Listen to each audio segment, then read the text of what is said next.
N24 Kannada ನ್ಯೂಸ್ಗೆ ಸ್ವಾಗತ. ಸಚಿವ ಜಾರಕಿಹೊಳಿ ರಾಯಭಾಗ ತಾಲೂಕಿನ ವಿವಿಧ ಪ್ರದೇಶಗಳಿಗೆ ಭೇಟಿ ಕೊಟ್ಟು ಪರಿಶೀಲಿಸಿದ್ದಾರೆ. ಹಳೆ ದಿಗ್ಗೆವಾಡಿಯಲ್ಲಿ ಪ್ರವಾಹ ಪರಿಸ್ಥಿತಿ ಸಚಿವ ಸತೀಶ್ ಜಾರಕಿಹೊಳಿ ವೀಕ್ಷಿಸಿದ್ರು.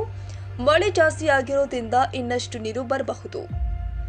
5 ಲಕ್ಷ ರೂಪಾಯಿ ಘೋಷಣೆ ಮಾಡಿದಾಗ ಎಲ್ಲರಿಗೂ ಪರಿಹಾರ ತಲುಪಿಸುವುದು ಸಾಧ್ಯವಾಗಿರುವುದಿಲ್ಲ. ಆದ್ದರಿಂದ ನೆರವು ಮೊತ್ತ ಕಡಿಮೆಯಾದರೂ ಕೂಡ ಸರಿ ಎಲ್ಲರಿಗೂ ಪರಿಹಾರ ತಲುಪಿಸುವುದು ಸರ್ಕಾರದ ಉದ್ದೇಶವಾಗಿದೆ ಎಂದು ಲೋಕೋಪಯೋಗಿ ಇಲಾಖೆ ಸಚಿವ ಸತೀಶ್ ಜಾರಕಿಹೊಳಿ ಹೇಳಿದ್ದಾರೆ. ನೆರೆಯ ಮಹಾರಾಷ್ಟ್ರ ಹಾಗೂ ಜಿಲ್ಲೆಯಲ್ಲಿ ವ್ಯಾಪಕ ಮಳೆಯಾಗ್ತಾ ಇರುವ ಹಿನ್ನೆಲೆ ಜಿಲ್ಲಾ ಉಸ್ತುವಾರಿ ಸಚಿವ ಸತೀಶ್ ಜಾರಕಿಹೊಳಿ ರಾಯಭಾಗ ತಾಲೂಕಿನ ಕುಡಚಿ ಸೇರಿ ವಿವಿಧ ಪ್ರದೇಶಗಳಿಗೆ ಭೇಟಿ ಕೊಟ್ಟು ಪರಿಶೀಲಿಸಿದರು. ಜಮಖಂಡಿ ಮೀರಜ್ ರಾಜ್ಯ ಹೆದ್ದಾರಿ ಮೇಲಿನ ಕುಡಚಿ ಸೇತುವೆ ಮುಳುಗಡೆಯಾಗಿದ್ದು ನೀರಿನ ಮಟ್ಟದ ಏರಿಳಿತದ ಕುರಿತು ಮಾಹಿತಿ ಪಡೆದಿದ್ದಾರೆ. ಬಳಿಕ ಹಳೆ ದಿಗ್ಗೆವಾಡಿಯಲ್ಲಿ ಪ್ರವಾಹ ಪರಿಸ್ಥಿತಿ ವೀಕ್ಷಣೆ ಮಾಡಿದ್ರು. ಈ ವೇಳೆ ಸುದ್ದಿಗಾರರೊಂದಿಗೆ ಮಾತನಾಡಿದ ಸತೀಶ್ ಜಾರಕಿಹೊಳಿ, ಪ್ರವಾಹಕ್ಕೆ ತುತ್ತಾಗುವ ಪ್ರದೇಶಗಳಲ್ಲಿ ಈಗಾಗಲೇ ಅಗತ್ಯ ಮುಂಜಾಗ್ರತಾ ಸಿದ್ಧತೆಯನ್ನು ಮಾಡಿಕೊಳ್ಳಲಾಗಿದೆ. ಪ್ರವಾಹಕ್ಕೆ ತುತ್ತಾಗಬಹುದಾದ ಗ್ರಾಮಗಳನ್ನು ಗುರುತಿಸಲಾಗಿದ್ದು ಪ್ರವಾಹ ಸಂದರ್ಭದಲ್ಲಿ ಸ್ಥಳಾಂತರಕ್ಕೆ ಸಿದ್ಧತೆ ಮಾಡಿಕೊಳ್ಳಲಾಗಿದೆ ಎಂದರು. ಸದ್ಯಕ್ಕೆ ಮಹಾರಾಷ್ಟ್ರದಲ್ಲಿ ಮಳೆ ಜಾಸ್ತಿ ಆಗ್ತಾ ಇದ್ದು 3 ಲಕ್ಷ ಕ್ಯೂಸೆಕ್ ನೀರು ಬಿಟ್ಟಾಗ ಪ್ರವಾಹ ಪರಿಸ್ಥಿತಿ ಉದ್ಭವಿಸಿ ತೊಂದರೆಯಾಗುತ್ತೆ.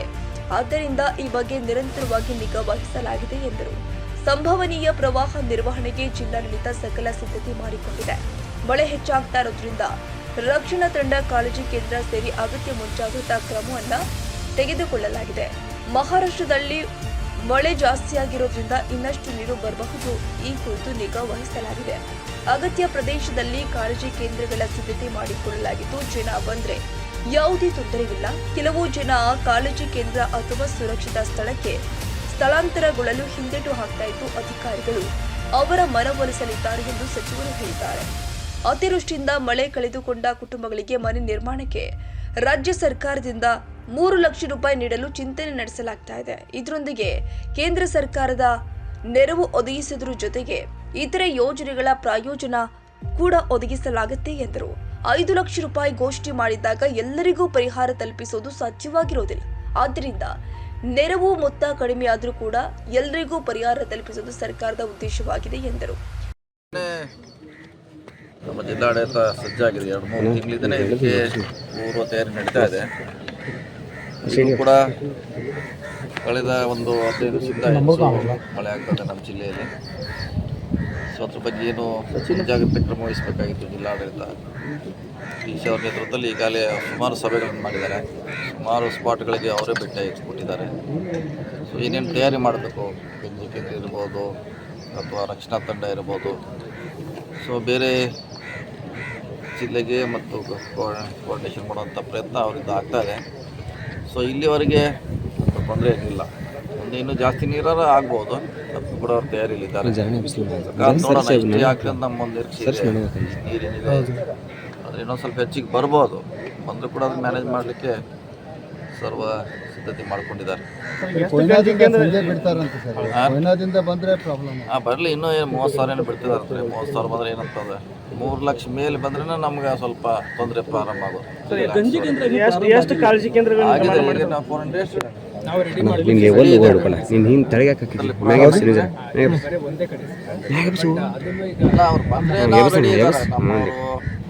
ತಲಾಟಿ ಇರ್ಬೋದು, ಆರ ಇರ್ಬೋದು, ರೆಡಿ ಇದ್ದಾರೆ. ಯಾರ ಜನ ಬರ್ಬೇಕಲ್ಲಿ. ಜನ ಬಂದರೆ ರೆಡಿ ಮಾಡ್ತಾರೆ. ಅದೇನು ಇದನ್ನು 1 ಅವರ್ನಾಗ ರೆಡಿ ಮಾಡ್ತಾರೆ. ಎಲ್ಲ ರೆಡಿ ಮಾಡಿ ಇಟ್ಕೊತಾರೆ. ಸ್ಕೂಲ್ನಲ್ಲಿ ಲಾಸ್ಟ್ ಟೈಮ್ ಅನುಭವ ಇದ್ದಾರೆ. ದೊಡ್ಡ ಇದಕ್ಕಿಂತ ಹೆಚ್ಚು 5 ಲಕ್ಷ ಕ್ಯೂಸೆಕ್ ನೀರು ಬಂದಿತ್ತು ಹಿಂದೆ. ಅವೆಲ್ಲ ಏನು ಎಂತ ಅಂತ ಎಲ್ಲನೂ ಕೂಡ ಜಿಲ್ಲಾಡಳಿತ ಗೊತ್ತಿದೆ. ಯಾರೇ ಬಂದರೂ ಅದನ್ನು ಮಾಡ್ಲಿಕ್ಕೆ ಅವರ ತಯಾರಿ ಇದ್ದಾರೆ. ಸರ್, ಕೆಲವು ಕಡೆ ಜನ ಬರ್ಲಿಕ್ಕೆ ರೆಡಿ ಇಲ್ಲ ಸರ್. ಈಗ ಹುಲಕ್ಪಾಳ್ಯದಲ್ಲಿ ಅವ್ರು ಮನವೊಲಿಸುವಂಥ ಕೆಲಸ ಜಿಲ್ಲಾಡಳಿತ ಪೊಲೀಸರು ಮಾಡ್ತಿದ್ದಾರೆ. ಯಾಕಂದರೆ ಅವರು ಇನ್ನೂ ಬರಲಿ, ನೀರು ಜಾಸ್ತಿ ಬಂದಾಗ ಶಿಫ್ಟ್ ಆಗ್ಬೇಕು. ಶಾಶ್ವತ ಪರಿಹಾರ ಮಾಡಿಕೊಡ್ಬೇಕು ನಮ್ಗೆ. ಅದಿದೆ, ಭಾಳ ವರ್ಷದಿಂದ 20 ವರ್ಷದಿಂದ ಪೆಂಡಿಂಗ್ ಇದೆ. ಇನ್ನೊಂದು ಪ್ರಮುಖವಾಗಿ ಸರ್, ಏನು ಸಂಪೂರ್ಣ ಮನೆ ಏನು ಹಾನಿ ಆದರೆ 5 ಲಕ್ಷ ಬರ್ತೈತೆ ಸರ್ ಸರ್ಕಾರದಿಂದ. ಈಗ ಕೇವಲ ಈ ಸರ್ಕಾರ ನಮ್ಗೆ 1 ಲಕ್ಷ ಮಾತ್ರ ಕೊಡ್ತಾ ಇದೆ ಅಂತ ಹೇಳಿ ಕೆಲವೊಂದಿಷ್ಟು ಅದನ್ನು ಮಾಡ್ತಿದ್ದಾರೆ. ಒಂದು ಜೊತೆಗೆ ಮನೆ ಕೂಡ ಕೊಡಬೇಕಂತ ಒಂದು ಕಂಬೈಂಡ್ ಆಗಿ 5 ಲಕ್ಷ ಕೊಡ್ಲಿಕ್ಕೆ ಆಗೋಲ್ಲ. 3 ಲಕ್ಷವರೆಗೆ ಕೊಡಲಿಕ್ಕೆ ಸರ್ಕಾರ ಒಂದು ಯೋಜನೆ ರೂಪಿಸ್ತಾ ಇದೆ. ಅಂದರೆ 3 ಲಕ್ಷ ಒಳಗೆ ಮನೆ ನಿರ್ಮಾಣ ಮಾಡಿಕೊಡ್ತೀವಿ. ಒಂದು ಮನೆ ಪ್ಲಸ್ ಅವರಿಗೆ 20 ಲಕ್ಷ ನಾರ್ಮ್ಸ್ ಇದೆ. ಅದರಲ್ಲಿ ಬರ್ತದೆ ಕೊಡಲಿಕ್ಕೆ ಅವಕಾಶ ಇದೆ. ಪ್ಲಸ್ ಒಂದು ಮನೆ ಅಂದರೆ ಹೆಚ್ಚು ಕಮ್ಮಿ ಅದು ಬೇರೆ ಬೇರೆ ಕ್ಯಾಟಗರಿಯಲ್ಲಿ ಅದು 2 ಲಕ್ಷವರೆಗೆ ಬಂದೇ ಬರ್ತದೆ. ಅದು ನಾವು ಕೊಡುವಂಥ ಪ್ರಯತ್ನ ಮಾಡ್ತಾ ಇದ್ದೀವಿ. ಯಾಕಂದ್ರೆ ಹಿಂದೆ ನಾವು 5 ಲಕ್ಷ ಘೋಷಣೆ ಮಾಡಿದ್ದೀವಿ, ಆದರೆ ಭಾಳ ಮಂದಿ ಕೊಡಲಿಕ್ಕೆ ಆಗಿಲ್ಲ. ಘೋಷಣೆ ಆಯಿತು, ಅರ್ಧ ಜನ ತೊಗೊಂಡ್ರು, ಅರ್ಧ ಇನ್ನೂ ಹಾಗೆ ವೇಟಿಂಗ್ನಲ್ಲಿದ್ದಾರೆ. ಆ ರೀತಿ ಆಗಬಾರ್ದು, ಎಲ್ಲರಿಗೂ ಮುಟ್ಟಬೇಕಂತ ಕಡಿಮೆ ಮಾಡುವಂಥ ಪರ್ಫೆಕ್ಟಾಗಿ ಮಾಡುವಂಥ ಪ್ರಯತ್ನ ಮಾಡ್ತೀವಿ. ಸರ್ CRF ಪ್ಲಸ್ ಸ್ಟೇಟು ಎರಡೂ ಕೂಡಿಸಿ ಕೊಡಬೇಕು ಜಾಸ್ತಿ. ಅದೇ ಅದರಲ್ಲಿ ಅದನ್ನ ಎರಡು ಕೂಡಿ ಒಂದು 3-3.5 ಲಕ್ಷವರೆಗೆ ಕೊಡಿಸುವಂಥ ಪ್ರಯತ್ನ ಆಗಿದೆ ಸರ್ಕಾರದಲ್ಲಿ.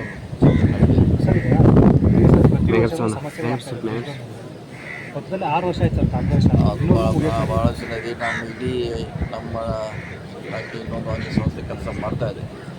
8 ವರ್ಷದಿಂದ ಪ್ರಾರಂಭ ಆಗಿದೆ. ಎಷ್ಟೆಲ್ಲ ಇಡೀ ರಾಜ್ಯದಲ್ಲಿ ಕೂಡ 2 ದಿವಸದಿಂದ ಮುಚ್ಚಲಿಕ್ಕೆ ಆಗಿಲ್ಲ. ಸುಮಾರು 4-5 ಮೀಟಿಂಗ್ಗಳನ್ನು ನಾವು ಮಾಡಿದ್ದೀವಿ. ಅವರಿಗೆ ಈ 24 ಡಿಸೆಂಬರ್ವರೆಗೆ ಅಂತ ಹೇಳಿದ್ದಾರೆ. ವೇಟ್ ಮಾಡ್ತಾರೆ. ಕುರ್ಚಿ ಸೇತುವೆ ಸರ್, ಕುರ್ಚಿ ಸೇತುವೆ 6 ವರ್ಷ ಸರ್ ಕಟ್ಟಾಗಿದೆ. ಅದಂತ ಹೇಳಿದೆ, ಅದನ್ನು ಡೆಡ್ ಲೈನ್ ಕೊಟ್ಟಿದ್ದೀವಿ. 24 ಡಿಸೆಂಬರ್ವರೆಗೆ ಕೊಡ್ತು ಅಂತ ಹೇಳಿದ್ದಾರೆ. ಆಲ್ಮೋಸ್ಟ್ ಯಾಕಂದ್ರೆ ಲಾಸ್ಟ್ ಸಭೆ ಮಾಡಿದ್ದೀವಿ, ಎಂಡಿಗೆ ಈ ಸಾರಿ ಕೊಡ್ತು ಅಂತ ಹೇಳಿದ್ದಾರೆ. ಸೊ ಮುಗಿಲಿಕ್ಕೆ ಬಂದಿದೆ. ಆದಷ್ಟು ನಾವು ಅವ್ರಿಗೆ ಪ್ರೆಷರ್ ಮಾಡಿ ಮಾಡಿಸುವಂಥ ಪ್ರಯತ್ನ ಮಾಡ್ತಾ ಇದ್ದೀವಿ. ಯಾಕಂದರೆ ಮುಖ್ಯ ರಸ್ತೆ ಸರ್ ಇದು ಮಹಾರಾಷ್ಟ್ರ. ಇಲ್ಲಿ ಇದಾದರೆ ನಮಗೆ ಯಾವುದೇ ತೊಂದರೆ ಇರೋಲ್ಲ, ಇದು ಮಾಡ್ತೀವಿ.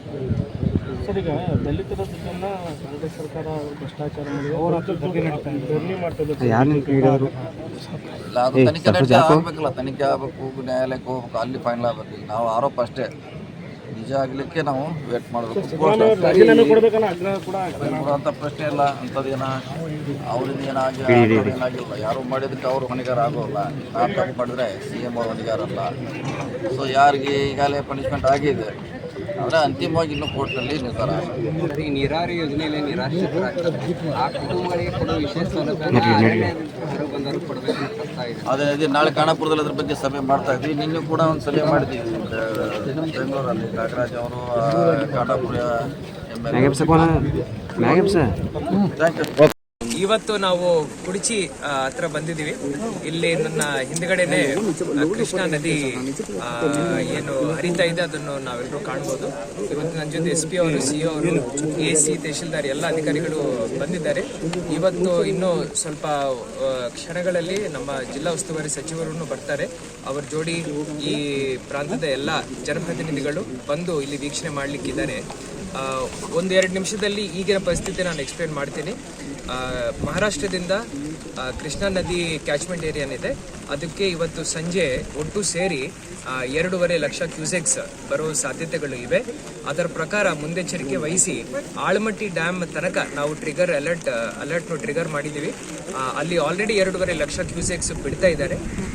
ಇವತ್ತು ರಾತ್ರಿ ಒಳಗಡೆ 3 ಲಕ್ಷ ಕ್ಯೂಸೆಕ್ಸ್ ಬಿಡ್ಲಿಕ್ಕೂ ಅವರು ಆಲ್ರೆಡಿ ಅನುಮೋದನೆ ಕೊಟ್ಟಿದ್ದಾರೆ. ಇದಲ್ಲದೆ ಘಟಪ್ರಭಾ ನದಿಯಿಂದ ಹಿಡ್ಕಲ್ ಡ್ಯಾಮ್ ಇರ್ಬೋದು, ಅಲ್ಲಿ 25,000 ಕ್ಯೂಸೆಕ್ಸ್ ಸದ್ಯಕ್ಕೆ ಬಿಡ್ತಾ ಇದ್ದಾರೆ. ಅದರ ಜೋಡಿ ಲೋಳ್ಸೂರ್ ಬ್ರಿಡ್ಜ್ ಮುಖಾಂತರ ಇನ್ನೊಂದು 25,000 ಕ್ಯೂಸೆಕ್ಸ್ ಬಂದು ಘಟಪ್ರಭಾ ನದಿ ಮುಖಾಂತರ ನಮ್ಮ ಆಳಮಟ್ಟಿಗೆ ಹೋಗಿ ಸೇರುತ್ತೆ. ಅದರಿಂದ ಎಲ್ಲ ಸೇರಿ ಒಂದು 3 ಲಕ್ಷ ಕ್ಯೂಸೆಕ್ಸ್ ಇವತ್ತು ರಾತ್ರಿ ನಮ್ಮ ಸಿಸ್ಟಮ್ 2 ಕ್ಯಾಚ್ಮೆಂಟ್ ಏರಿಯಾಸ್ ಮುಖಾಂತರ ಆಳಮಟ್ಟಿಗೆ ಹೋಗಿ ಸೇರುತ್ತೆ. ಅದಕ್ಕಂತ ಬಹಳ ಪೂರ್ವದಲ್ಲೇ 3 ಲಕ್ಷ ಕ್ಯೂಸೆಕ್ಸ್ ಬಿಡ್ಲಿಕ್ಕೂ ಅಲ್ಲಿ ನಿರ್ಧಾರ ಮಾಡಿ ಇಟ್ಕೊಂಡಿದ್ದಾರೆ. ಎಲ್ಲ ಜನರಿಗೆ ಮನವಿ ಏನಂದರೆ, ಜಿಲ್ಲಾಡಳಿತದಿಂದ ಇರ್ಬೋದು, ಗ್ರಾಮ ಪಂಚಾಯತ್ ಇರ್ಬೋದು, ಪೊಲೀಸ್ ವತಿಯಿಂದ ಇರ್ಬೋದು, ಫೈರ್ ಡಿಪಾರ್ಟ್ಮೆಂಟ್ ಇರ್ಬೋದು, ನಾವು ಏನಾದರೂ ಅಲರ್ಟ್ ಸೌಂಡ್ ಮಾಡ್ತಾ ಇದ್ದೀವಿ ಅಂದರೆ ದಯವಿಟ್ಟು ನಾವು ಆಲ್ರೆಡಿ ಕಾಳಜಿ ಕೇಂದ್ರಗಳನ್ನು ರೆಡಿ ಮಾಡಿ ಇಟ್ಕೊಂಡಿದ್ದೀವಿ. ಅದಕ್ಕೆ ತಾವೆಲ್ಲರೂ ಶಿಫ್ಟ್ ಆಗಬೇಕಂತ ನಾನು ಕೋರ್ಕೊಳ್ತಾ ಇದ್ದೀನಿ. ಧನ್ಯವಾದಗಳು. ಬೆಳಿಗ್ಗೆಯಿಂದ ನಾನು SP ಅವರು ಮತ್ತು ಅಪರ ಮುಖ್ಯ ಕಾರ್ಯದರ್ಶಿ ಅವರು, MD KBJNL ಅವರು, ಮತ್ತು ನಮ್ಮ ರಶ್ಮಿ ಮಹೇಶ್ ಮೇಡಮ್, ಗೌರವ್ ಗುಪ್ತಾ ಸಾಹೇಬರು ಹಾಗೂ CM ಆಫೀಸಲ್ಲಿ CM ಸಾಹೇಬರು ಖುದ್ದು, ಮತ್ತು ರೆವಿನ್ಯೂ ಮಿನಿಸ್ಟ್ರು, ಮತ್ತು ನಮ್ಮ ಜಿಲ್ಲಾ ಉಸ್ತುವಾರಿ ಮಂತ್ರಿಗಳು ಇಲ್ಲಿ ಮತ್ತು ಆ ಭಾಗದಲ್ಲಿ ಇರೋ ಎಲ್ಲ ಕಲೆಕ್ಟರ್ಗಳ ಜೊತೆ ನಾವು ಮೀಟಿಂಗ್ ಮಾಡಿದ್ದಾರೆ. ಅಲ್ಲಿ ಕೋಲ್ಹಾಪುರ ಜಿಲ್ಲೆ ಇರ್ಬೋದು, ಸತಾರ ಇರ್ಬೋದು, ಎಲ್ಲ ಜಿಲ್ಲಾಧಿಕಾರಿಗಳ ಜೊತೆ ನಾನು ಮಾತಾಡಿದ್ದೀನಿ, ಅವರೆಲ್ಲರೂ ಮಾತಾಡಿದ್ದಾರೆ.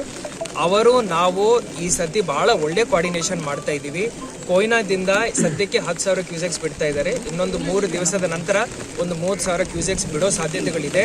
ಅಲ್ಲಿ ಬರೀ ಡ್ಯಾಮ್ ಒಂದು 70% ಫಿಲಪ್ ಆಗಿದೆ, ಇನ್ನೂ ತುಂಬ ಕೆಪಾಸಿಟಿ ಇದೆ.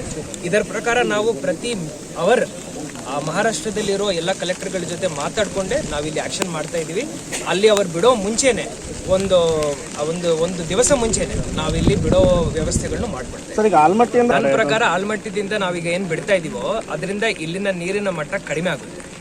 ಅದರ ಜೋಡಿ ಮಹಾರಾಷ್ಟ್ರದಿಂದ ಏನು ಬರುತ್ತೆ ಅದನ್ನು ಜೋಡಿಸ್ಕೊಂಡಿದ್ದೀವಿ ಅಂದ್ರೂ ಸ್ವಲ್ಪ ಮೋಟಾಮೋಟಿ ಇದೇ ರೀತಿಯ ಮಳೆ, ಇದೇ ರೀತಿಯ ಏನು ಪ್ರವಾಹ ಇದೆ ಅದು ಇರ್ಬೋದು. ಸೊ ಇದಕ್ಕೆ ನಾವು ಸಿದ್ಧರಾಗಿದ್ದೀವಿ, ಏನು ಸಮಸ್ಯೆ ಇಲ್ಲ. ಈಗಲೂ ಜಿಲ್ಲೆ ಜನರಿಗೆ ಏನಂದರೆ ನಮ್ಮ ಮೆಸೇಜ್ ಜಿಲ್ಲಾಡಳಿತದಿಂದ ಯಾವುದೇ ತೊಂದರೆ ಇಲ್ಲ.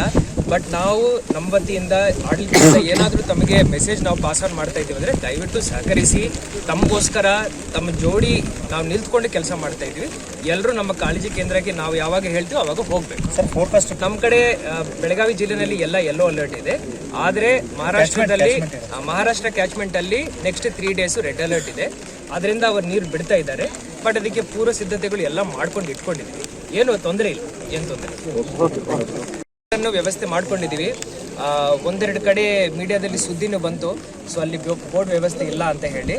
ನಿಜ ಹೇಳಬೇಕಂದ್ರೆ ನಾವು ಎಲ್ಲ ವ್ಯವಸ್ಥೆ ಮಾಡ್ಕೊಂಡಿದ್ದೀವಿ. ಆದರೆ ಆ ಪಾಯಿಂಟಲ್ಲಿ ಆವಾಗ ಅವರಿಗೆ ಸಿಗಲಿಲ್ಲ ಅಂದರೆ ಆದರೂ ನಾವು ಅಲ್ಲಿ ಹೋಗಿ ಬೋರ್ಡ್ ಈಗ ಕಲ್ಪಿಸ್ಕೊಡ್ತಾ ಇದ್ದೀವಿ. ಎಲ್ಲೆಲ್ಲಿ ಪ್ರವಾಹ ಹೆಚ್ಚು ಆಗ್ತಾ ಇದೆ ಅಲ್ಲಿ ನಾವು ಇಲ್ಲಿ ಮೋಟರ್ ಬೋಟ್ ಕೊಡಲಿಕ್ಕೆ ಸರ್. ಇನ್ನೊಂದು ಸರ್, 2019 2021ರಲ್ಲಿ ಸರ್ ಆಲ್ಮಟ್ಟಿಯಿಂದ ನೀರು ಬಿಡೋದೇ ಕಾರಣ ಒಂದು ರೀತಿಯ ಫ್ಲಡ್ ಬಂದಿತ್ತು ಸರ್. ಆ ಥರದ್ದು ಏನಾದರೂ ಸಿಚುವೇಶನ್ ಈ ಸರಿ ಆಗೋದು ಇಲ್ಲ, ಈ ಸತಿ ಆಗ್ಲಿಕ್ಕಿಲ್ಲ. ಈಗ ನಮ್ಮ ಜಿಲ್ಲೆಯಿಂದ ಅಲ್ಲಿ ರಾಯಚೂರು ಗುಲ್ಬರ್ಗಾ ಮಠ, ನಮ್ಮ ಜಿಲ್ಲೆಯಿಂದ ರಾಯಚೂರು ಗುಲ್ಬರ್ಗಾ ಮಠ ಎಲ್ಲ ಒಂದೇ ರೀತಿಯ ಕೋಆರ್ಡಿನೇಷನ್ ಮಾಡ್ಕೊಳ್ತಾ ಇದೀವಿ. ನಾವು ಇಲ್ಲಿ ಏನಾದರೂ ಬಿಡ್ತಾ ಇದೀವಿ ಅಂದರೆ ನಮ್ಮ ಆಳಮಟ್ಟಿ ಇರ್ಬೋದು, ಅಲ್ಲಿ ಕೆಳಗಡೆ ನಾರಾಯಣಪುರ ಡ್ಯಾಮ್ ಇರ್ಬೋದು, ಅಲ್ಲಿ ಮಠ ಒಳ್ಳೆ ಕೋಆರ್ಡಿನೇಷನ್ ಇದೆ. ಕೊಯ್ನಾದಿಂದ ನಾರಾಯಣಪುರ ಡ್ಯಾಮ್ ಮಠ ನಾವೆಲ್ಲರೂ ಒಂದಾಗಿ ಕೆಲಸ ಮಾಡ್ತೇವೆ.